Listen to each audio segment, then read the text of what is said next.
I got the sense Edie had spent a lot of time here, before my mom sealed the doors.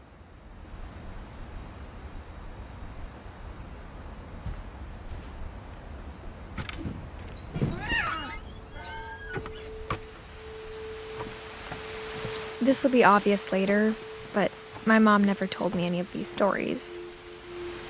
Edie would have, but Mom didn't like bringing up the past. Though, when we adopted a stray kitten, she was the one who named it Molly.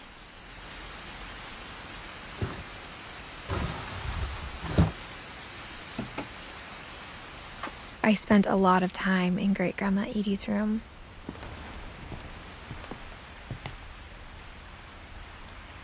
We got along, and it was a good place to hide from my mom. When Edie told people Sven was killed by a dragon, she could also have said he was building a dragon-shaped slide that collapsed. She could have, but she didn't.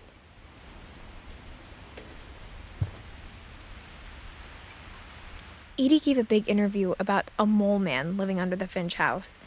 My mom was furious.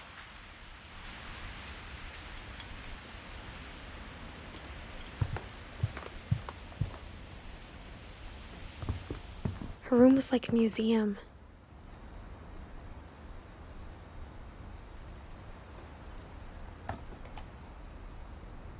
For 500 years, the Finches have been famous throughout Norway for their fortune and misfortune.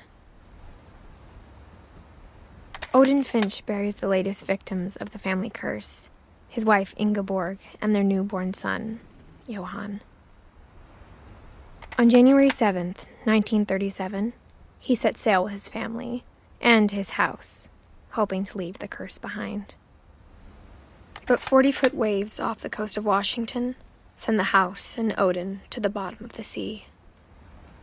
Odin's daughter Edie, with husband Sven and baby Molly, step ashore on their new home, Orcas Island.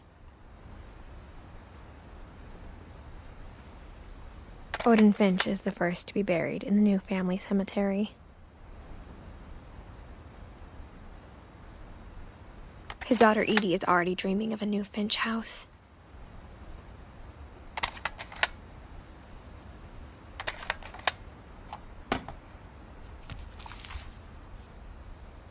Whatever's wrong with this family, it goes back a long ways.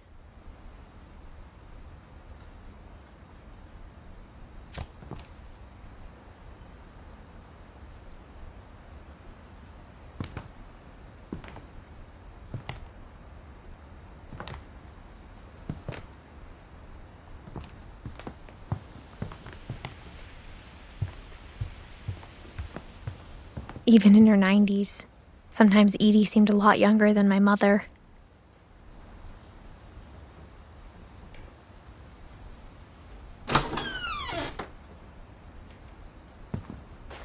The only trace Grandpa Sam's first wife Kay left on the house was the pink bathroom.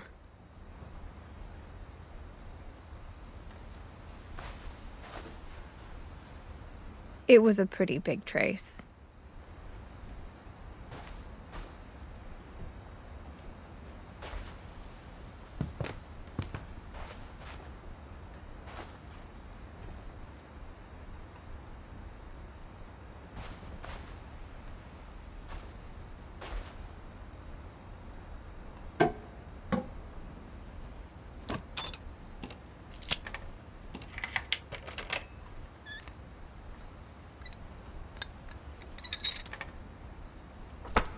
There's a secret in this bathroom. It's in the last place you would look. It isn't in the cupboard. It's hidden in this book.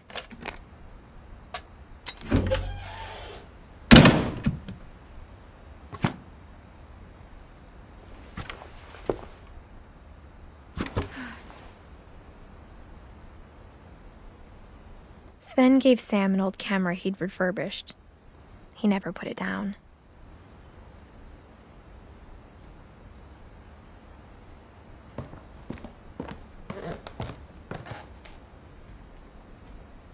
From the paintings on the wall, it was clear my brother Milton had been here before me.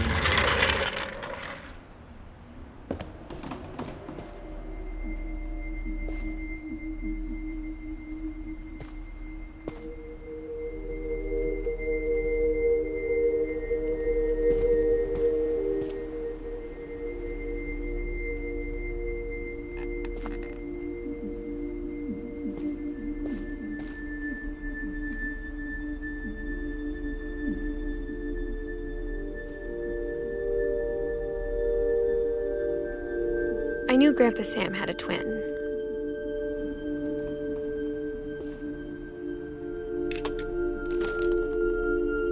And that he never talked about him.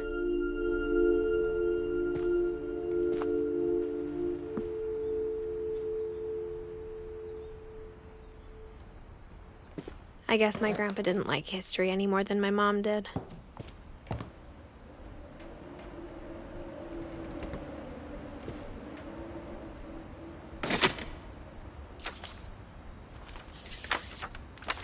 How I Want to Remember My Brother by Sam Finch.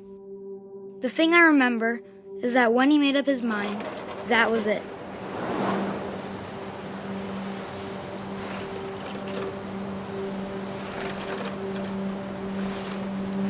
My brother said he'd die before he ate another mushroom, and he did.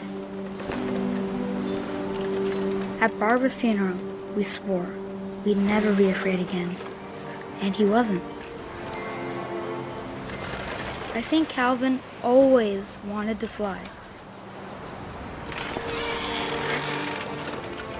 Sam! Calvin! Dinner's ready! Coming! But that day, he finally made up his mind to do it. I told him going around was impossible. Maybe if I hadn't said that.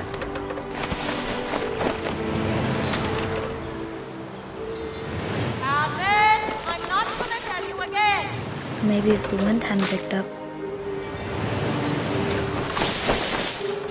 then maybe he'd still be here. But I doubt it. I think he'd already made up his mind. That's what I want to remember about my brother.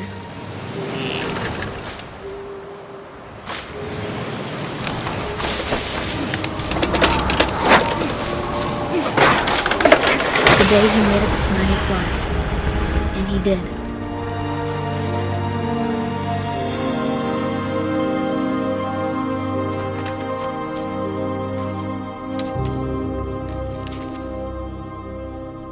Calvin's story felt strangely familiar.